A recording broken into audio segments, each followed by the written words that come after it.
नमः ओं विष्णुपादाय कृष्णप्रेष्ठाय भूतले श्रीमते भक्तिवेदांत स्वामिनेति नामिने नमस्ते सारस्वती देवे गौरवाणी प्रचारिणे निर्विशेष शून्यवादी पाश्चात्य देशतारिणे।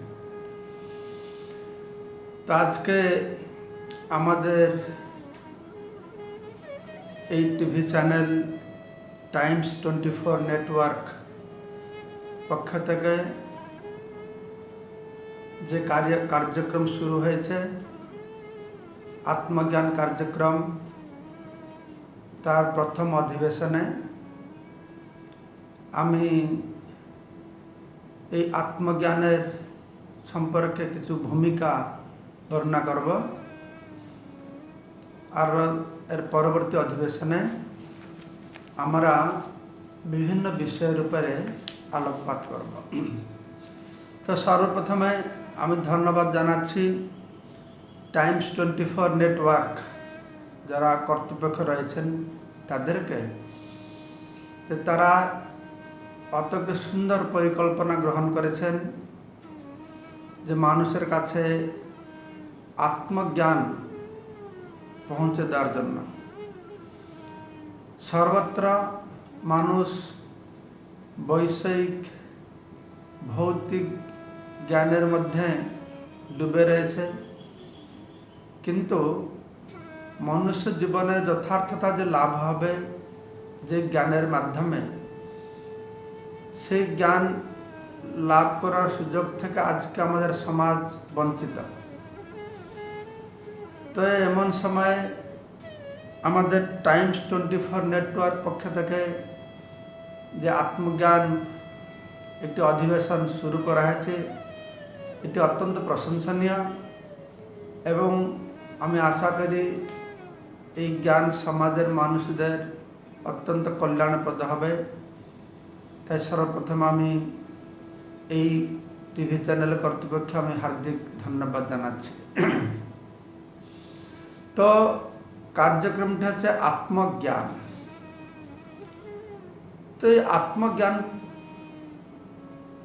কি জিনিস, আত্মজ্ঞান বলে কি বোঝায়? তো আত্মজ্ঞান মানে আমরা সাধারণত বুঝব যে আত্মার সম্পর্কে যে জ্ঞান, তাকে বলে আত্মজ্ঞান। আমাদের দেহ রয়েছে, দেহ সম্বন্ধ জ্ঞান, দেহতত্ত্ব জ্ঞান। মন রয়েছে, মনস্তত্ত্ব জ্ঞান। আর আত্মা হচ্ছে আত্মজ্ঞান। এটা বুঝতে বেশি বুদ্ধির প্রয়োজন নেই। আত্মজ্ঞান মানে আত্মার সম্পর্কে জ্ঞান, আধ্যাত্মিক জ্ঞান। তো আত্মা মানে যেরকম আমরা শুনে থাকি, স্কুলে পড়েছি, গাভীর আত্মকাহানি। নিজেকে গাভী বলে মনে করে, তো একটা কাহিনী বর্ণনা করবে, আমি একটি গাভী, আমার 4টি পা, একটি লেজ ইত্যাদি। তো আত্মজ্ঞান নিজের কাহিনী। তো আত্মজ্ঞান মানে কি? নিজের জ্ঞান, আমার জ্ঞান। তো এখনই জানার বিষয়টি হচ্ছে, যখন আমি বলছি যে আমার জ্ঞান, তাহলে সে আমি কে? এই প্রথম প্রশ্ন আসে। আমাদের বেদান্ত সূত্রে প্রথম শ্লোকটি হচ্ছে অথাত ব্রহ্ম জিজ্ঞাসা। এরপরে ব্রহ্ম জিজ্ঞাসা করা উচিত। তো কার পরে না, মনুষ্য জন্ম লাভ করার পূর্বে আমরা বহু জীবজনী দিয়ে এসেছি। এই ব্রহ্মাণ্ডে 84 লক্ষ জীবজনী রয়েছেন। মনুষ্য শরীরের পূর্বে আমরা আরো অনেক শরীর প্রাপ্ত হয়েছে। তাই বলেছে অথাত। এ সমস্ত শরীর প্রাপ্ত হওয়ার পরে যারা মনুষ্য জন্ম পেলাম, এই মনুষ্য জন্মটির লক্ষ্য হচ্ছে ব্রহ্ম জিজ্ঞাসা, আত্মজিজ্ঞাসা। ব্রহ্ম জিজ্ঞাসা বা আত্মজিজ্ঞাসা। তো সেটি হচ্ছে মনুষ্যতার লক্ষণ। আমি একটি মানুষ, না আমি একটি পশু। কি পার্থক্য মানুষ আর পশুর মধ্যে, কি পার্থক্য কি করে বোঝা যাবে? যে তাদের জিজ্ঞাসা মনোবৃত্তি থেকে আমরা বুঝতে পারবো কি নিয়ে তারা অনুসন্ধিৎসু, পশুরা কি নিয়ে অনুসন্ধিৎসু, তাদের জীবনের প্রশ্নটি কি, তাদের জীবনের লক্ষ্যটি কি। পশুরা সাধারণত অনুসন্ধিৎসু হয়ে থাকেন আহার, নিদ্রা, ভয় আর মৈথুন, এই চারটি বিষয় নিয়ে। আহার, নিদ্রা, ভয়, মৈথুনের অতিরিক্ত পশুদের আর কোনো তাদের জ্ঞান থাকে না, কোনো লক্ষ্য থাকে না, তার উপরোক্ত তার উপরে আর কোনো তাদের সে ধারণাও থাকে না। তো মনুষ্য জীবনটি পশু জীবন থেকে ভিন্ন কি প্রকারের, বা শ্রেষ্ঠতা লাভ করে কার ভিত্তিতে? তো মনুষ্য জীবনে আমরা পশুদের থেকে আমাদের চিন্তা, আমাদের লক্ষ্য, আমাদের জিজ্ঞাসা বিষয়ে আমাদের অনুসন্ধান কি পার্থক্য রয়েছে, যার ফলে আমরা নিজেকে মানুষ বলে পরিচয় দিচ্ছি। তো পার্থক্যটি হচ্ছে শাস্ত্র অনুসারে যে আহার, নিদ্রা, ভয়, মৈথুনম চ সামান্যম এতৎ পশুভির নরানাং। যদি কোনো মনুষ্যের জীবনটি একমাত্র আহার, নিদ্রা, ভয়, মৈথুন উপরে পর্যবেসিত হয়, প্রতিষ্ঠিত হয়, কোনো মানুষের লক্ষ্য, কোনো মানুষের জিজ্ঞাসা, কোনো মানুষের অনুসন্ধান শুধুমাত্র আহার, নিদ্রা, ভয়, মৈথুনের মধ্যে সীমিত থাকে, তাহলে তাকে বলা হচ্ছে পশুভির নরানাং। সে হচ্ছে পশুতুল্য। তাহলে আমি মানুষ হব কি করে? যখন আমার অনুসন্ধান এই আহার, নিদ্রা, ভয়, মৈথুনের অতিরিক্ত কিছু হবে। সেটি কি না? ব্রহ্ম জিজ্ঞাসা। সাধারণত প্রতিটি জীবের জিজ্ঞাসা কি? সকাল হলেই আমি কি খাব, আহার, রাত্রিরে আমি কোথায় ঘুমাবো, নিদ্রা, কিভাবে মৈথুন করব, মৈথুনের সুখ আস্বাদন করব, আহার, নিদ্রা, তার ভয়, আত্মরক্ষা করব, এই চারটি লক্ষ্য।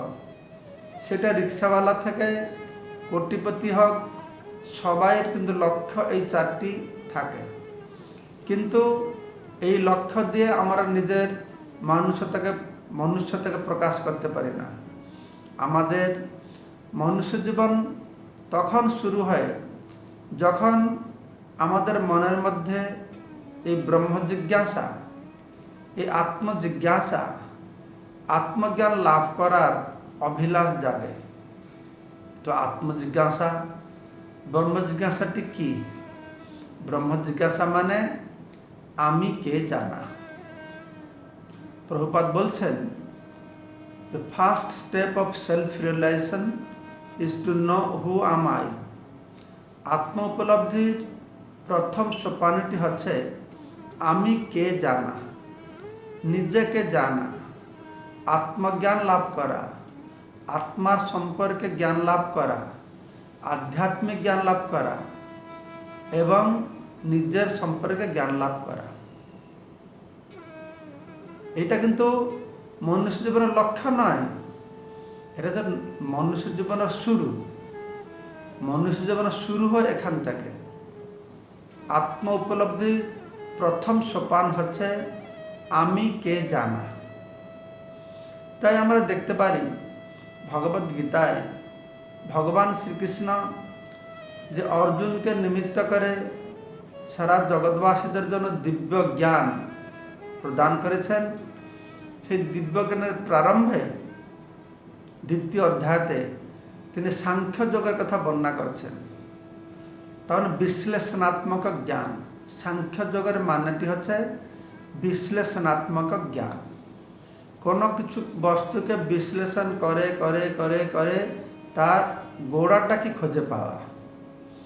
তো আমাদের শরীরকে যদি বিশ্লেষণ করা হয়, আমরা উপরে একটি মানুষের শরীর দেখছি, যদি ভালো করে বিশ্লেষণ করা হবে দেখা যাবে মানুষ শরীরটি মাংস, রক্ত, হাড়, এই সমস্ত কফ, বাত, পিত্ত এই সব কিছুর সমাহারে এই মানুষ শরীরটি গঠন করা হয়েছে।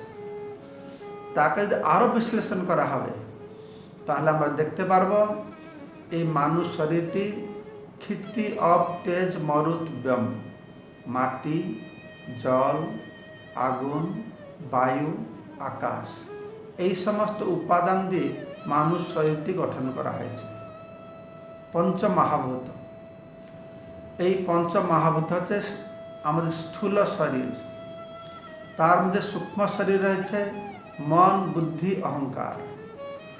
এর মধ্যে 5টে জ্ঞানেন্দ্রিয় রয়েছে, নাসিকা, জিহ্বা, কর্ণ, চক্ষু, ত্বক বা চর্ম।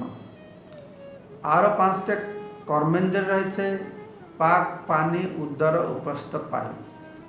তারপরে 5টি বিষয় রয়েছে, রূপ, রস, গন্ধ, শব্দ, স্পর্শ।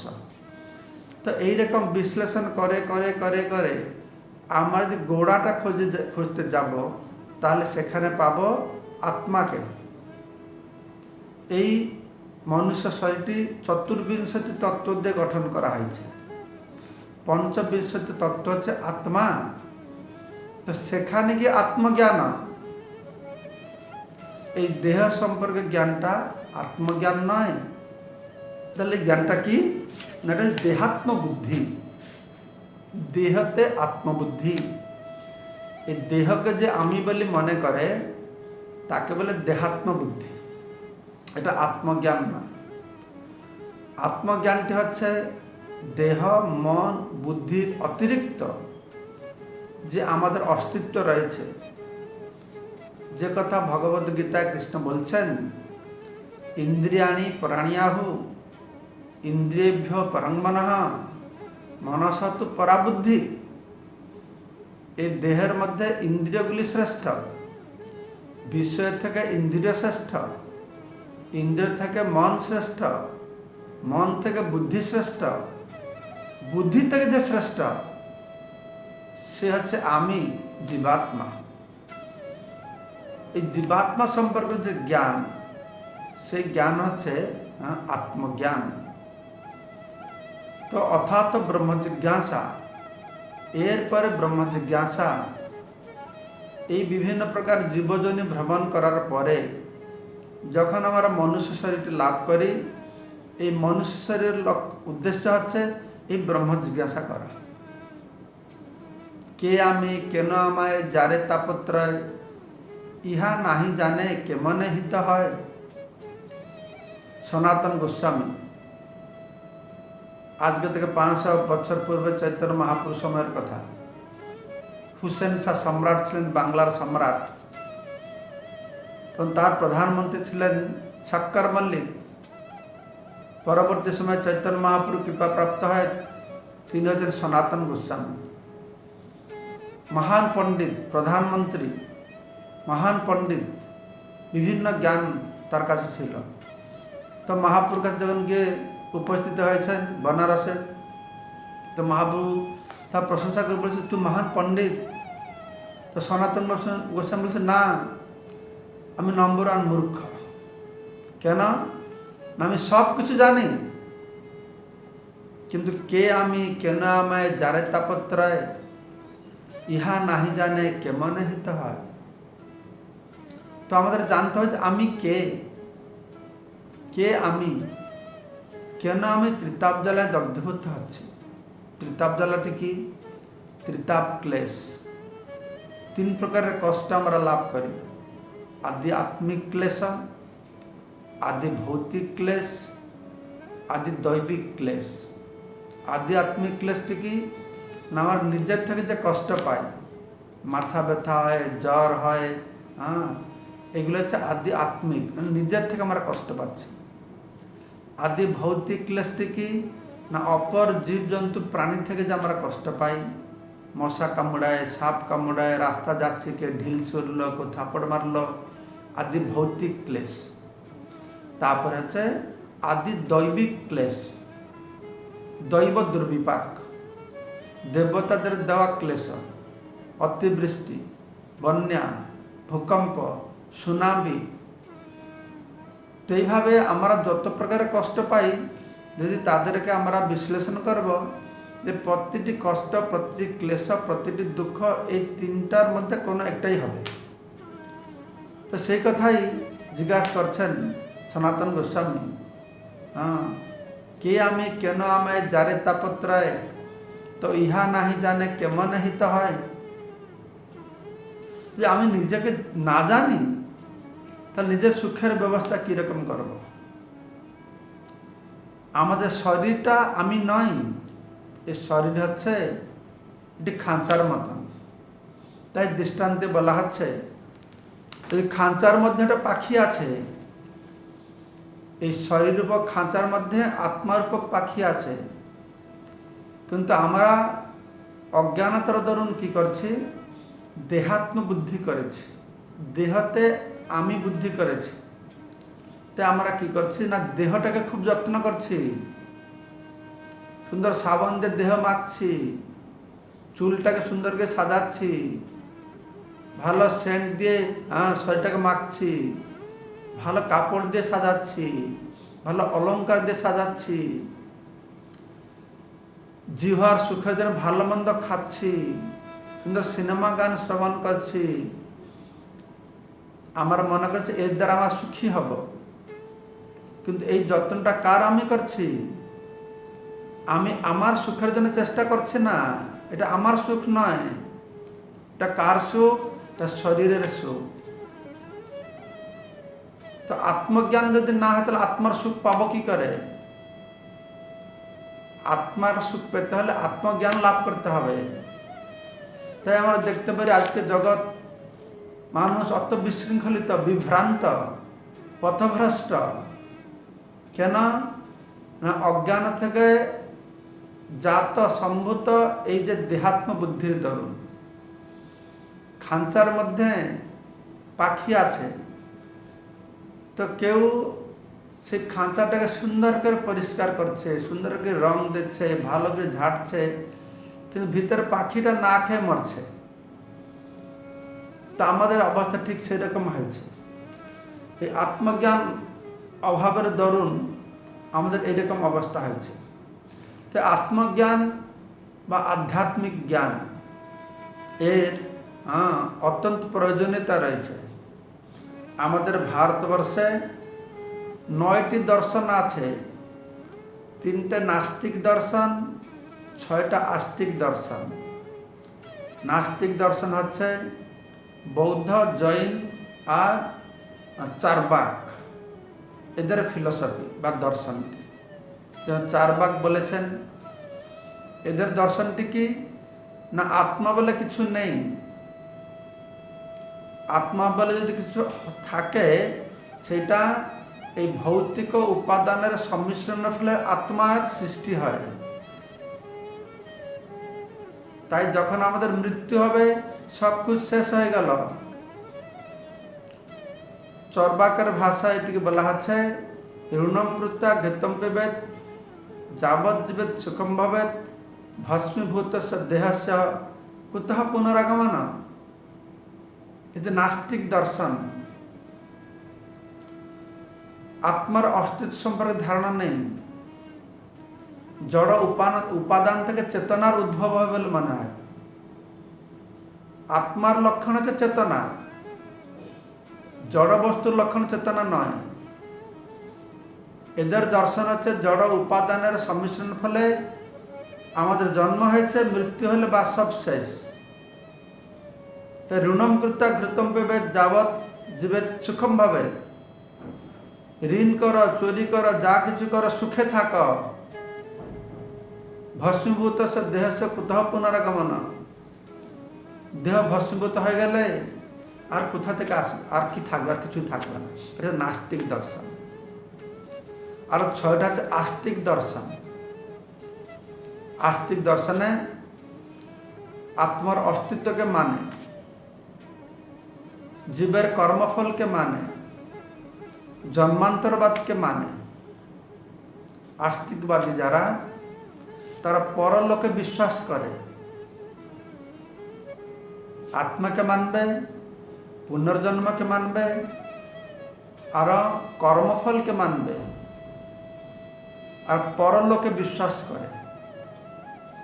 এই পরলোকটি স্বর্গলোক হতে পারে, বৈকুণ্ঠ লোক হতে পারে।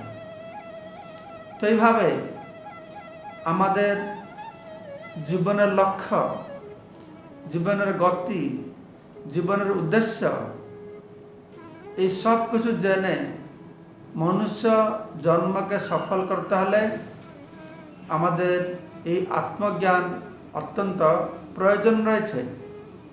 তো সেই জন্য আমি বলছিলাম যে টাইমস 24 নেটওয়ার্ক টিভি চ্যানেল পক্ষ থেকে এই যে ব্যবস্থাটি গ্রহণ করা হয়েছে আত্মজ্ঞান, যেই আত্মজ্ঞান আলোচনার মাধ্যমে আমরা অবশ্যই আত্মার সম্পর্কে শ্রবণ করব, आत्मा সম্পর্কিত সবকিছু বিষয়ে আলোচনা করব। আত্মা কি, জীবাত্মা কোথা থেকে আসে, কত প্রকারের আত্মা রয়েছে, আত্মার গতি কিভাবে হয়, কেন আমার দুঃখ পাচ্ছি, কেন আমায় জারে তাপত্রয়, মৃত্যুর পরে কি গতি হবে, দুঃখের কারণ কি, ভালো মানুষের দুঃখ পায় কেন, এইভাবে বহু বহু প্রশ্ন রয়েছে। কিন্তু দুর্ভাগ্যের বশত, এটা দুর্ভাগ্য নয়, এটা হচ্ছে ভৌতিক জগতের অস্তিত্বটি সেই রকমই আমাদের অজ্ঞানের মধ্যে রেখে আমাদের চিন্তাধারাকে, আমাদের অনুসন্ধানকে শুধুমাত্র আহার, নিদ্রা, ভয়, মৈথুনের মধ্যে সীমিত করে রাখা হয়েছে। কি করে ভালো খাবো, ভালো ঘুমাবো, ভালো মৈথুন করব, ভালোভাবে নিজেকে সুরক্ষিত রাখবো, আত্মরক্ষা করব, অর্থাৎ ঝগড়াঝাটি করব, যেটাকে আমরা পশু সমাজেও এটা দেখতে পারছি। সেজন্য বলা আছে ধর্ম হি তেষাং অধিক বিশেষ ধর্ম নেহি ন পশু ভি সমান। তো আমাদের যদি এই ধর্মজ্ঞান, আত্মজ্ঞান না থাকে তাহলে আমরা কিসের মানুষ? সেজন্য আমাদের বৈদিক সাহিত্যে একটি শব্দ ব্যবহার করা হয়েছে, দ্বিপদ পশু, চতুষ্পদ পশু, দ্বিপদ পশু। যদি আমরা মনুষ্য জন্ম লাভ করে এই আত্মজ্ঞান অর্থাৎ ব্রহ্ম জিজ্ঞাসা আমরা লাভ না করি তাহলে আমরা কি এই দ্বিপদ পশু হয়ে এই দুর্লভ মনুষ্য জন্মকে হেলায় হারাব? লব্ধ্বা সুদুর্লভম ইদম বহু সম্ভবান্তে। বহুজনী ভ্রমণ করার পরে, বহু জন্মের পরে এই মনুষ্য জন্ম যে লব্ধ্বা সুদুর্লভম ইদম, সুলভ যে সহজে পাওয়া যায়, দুর্লভ সহজে পাওয়া যায় না, সুদুর্লভ খুব কঠিন পাওয়া, দুর্লভ পাওয়া। কিন্তু লব্ধ্বা আমরা লাভ করেছি, লব্ধ্বা সুদুর্লভম ইদম কখন না বহু সম্ভবান্তে, বহুজনী ভ্রমণ করার পর। লব্ধ্বা সুদুর্লভম ইদম বহু সম্ভবান্তে মনুষ্যম অর্থদম অনিত্যম অপিহ ধীর। মনুষ্যম অর্থদম, এই মনুষ্য জীবনটি যদিও ইতর প্রাণীদের মতন চিরস্থায়ী নয়, কিন্তু এটি হচ্ছে অত্যন্ত অর্থদম। মনুষ্যম অর্থদম অনিত্যম, অনিত্য হলেও অত্যন্ত মূল্যবান, গুরুত্বপূর্ণ। আমরা বলি মানুষ সব থেকে শ্রেষ্ঠ। আরে কিসের জন্য মানুষ শ্রেষ্ঠ? অপরকে নির্যাতন করে ভোগ করার এক্সপার্ট, এই জন্য শ্রেষ্ঠ। পশু পাখি গাছপালাকে সবাইকে তছনছ করে নির্যাতনা করে নিজে ইন্দ্রিয় ভোগ করবে, এই জন্য শ্রেষ্ঠ? এই জন্য শ্রেষ্ঠ নয়। সে কি জন্য শ্রেষ্ঠ? না এই মনুষ্য শরীর দিয়ে সে আত্মজ্ঞান লাভ করতে পারে। সেজন্য অপিহ ধীর, যে ধীর ব্যক্তি তারা কি করবে না তূর্ণম যতেত ন পতেত অনুমৃত্যু যাবান নিঃশ্রেয়সা বিষয় খলু সর্বতস্যা।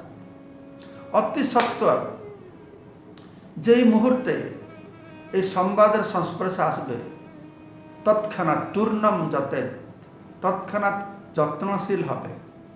কিসের জন্য যত্নশীল হবে? না ন পতেত অনুমৃত্যু যাবান। আমরা যে কোনো অনাদিকাল থেকে পুনরপি জনমম পুনরপি মরণম পুনরপি জননী জঠরে শয়নম আদি শঙ্করাচার্য বলছেন, এই জন্ম মৃত্যু সংসার চক্র আবর্তে ঘুরছি, ঘুরে কি পাচ্ছি? জন্ম মৃত্যু জরা ব্যাধি দুঃখ দোষানুদর্শনম, এটাই লাভ হচ্ছে। এর সমাধানের উপায় কোন অন্য জীবজনিত হবে না।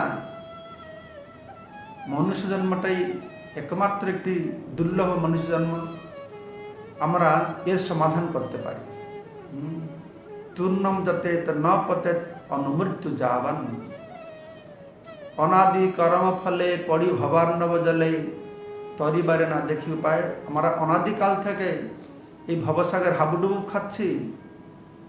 আমরা কালকে আলোচনা করব কিভাবে জীবাত্মায় জগতে আসলো, কেন বা আমরা এখানে আসলাম, কেন বা কষ্ট পাচ্ছি, এসব পুঙ্খানুপুঙ্খভাবে আমরা ধারাবাহিকভাবে আলোচনা করব। এইভাবে আমাদের আত্মজ্ঞানের বিকাশ হবে। নিঃশ্রেয়সা খলু সর্বতস্যা, নিঃশ্রেয়সা বিষয় এই সর্বত্রই দৃশ্যমান। তার প্রতি বেশি চেষ্টা না করে এই আত্মজ্ঞান প্রতি আমাদের চেষ্টা করা উচিত, তাতে আমাদের জীবনের সফলতা হবে। তো আমি সবাইকে অশেষ ধন্যবাদ জানাচ্ছি। আজকে আমি এই আত্মজ্ঞানের ভূমিকা আপনাদের কাছে উপস্থাপনা করলাম। ধারাবাহিকভাবে আস্তে আস্তে আত্মা কি, পরমাত্মা কি, ভগবান কি, আধ্যাত্মিক জগৎ কি, সেই সম্পর্কে আমরা অনুসন্ধান করব। শাস্ত্র ভিত্তিতে সেই দিব্য জ্ঞানগুলি আমরা জানব। তার সঙ্গে সঙ্গে ভৌতিক জগৎটি কেন সৃষ্টি হলো, এর স্বরূপটি কি, কি উপাদান দিয়ে তৈরি হয়েছে, এসব কিছু জ্ঞান ভগবান শ্রীকৃষ্ণ ভগবত গীতায় সুন্দরভাবে পুঙ্খানুপুঙ্খ বর্ণনা করেছেন। তো সেই গীতা, ভাগবত, চৈতন্য চরিতামৃতের ভিত্তিতে আমরা আলোচনা করব। কোনো মন মোতাবক কথা নয়, আমার বুদ্ধিমত্তার প্রকাশ নয়, আমার বাগ্মিতার প্রকাশ নয়, সব কিছু সাধু গুরু শাস্ত্রের ভিত্তিতে এই আত্মজ্ঞান আলোচনা করতে হবে। আত্মজ্ঞান আলোচনায় মানসিক কল্পনা জল্পনার কোনো অবকাশ নেই। তাই আমি খুব আনন্দিত যে আমরা এই সুযোগটি পেয়েছি। টাইমস 24 নেটওয়ার্ক কর্তৃপক্ষরা আমাদের সুযোগ দিয়েছেন। কারণ এই জগতে জাগতিক কথা চর্চা করার বহু ব্যবস্থা রয়েছে। বৈষয়িক কথা, দেহ সম্বন্ধ কথা কোনো অভাব নেই, সর্বত্রই খলু সর্বতস্যা, সর্বত্রই দেখা আছে। কিন্তু আত্মজ্ঞান বহু দুর্লভ, আত্মজ্ঞান চর্চা করার বিষয়টি বহু দুর্লভ। কিন্তু সেটি আমাদের মনুষ্য জীবন অত্যন্ত প্রয়োজনীয়। মনুষ্য জীবনকে সফলতা প্রদান করতে হলে এই আত্মজ্ঞান লাভ করতে হয়। তাই আজকে আমরা এইটাই জানলাম তার ভূমিকা স্বরূপ, যে আমাদের আসল স্বরূপটি এই দেহ নয়। দেহ, মন, বুদ্ধির অতিরিক্ত যে চিন্ময় আত্মা, সে হচ্ছে আমি। মাময় বংশ জীবলোকে জীবভূত সনাতন মনঃ ষষ্ঠানি ইন্দ্রিয়াণি প্রকৃতি স্থানে কর্ষতি। কালকে সেখান থেকে আমরা আলোচনা করব যে আত্মাটি কি। ভগবদ্গীতায় ভগবান শ্রীকৃষ্ণ ভগবদ্গীতার 2য় অধ্যায় সাংখ্য যোগের ভিত্তিতে এই আত্মার স্বরূপ আমরা আগামীকালকে আলোচনা করব। তো সবাইকে আমি অশেষ ধন্যবাদ জানাই। আর আজকের মতন এইখানে আমার এই প্রসঙ্গ বিশ্রাম দিচ্ছি। হরে কৃষ্ণ। জয় শ্রীল প্রভুপাদ। জয় ভগবান শ্রীকৃষ্ণচন্দ্র কি জয়। হরে কৃষ্ণ।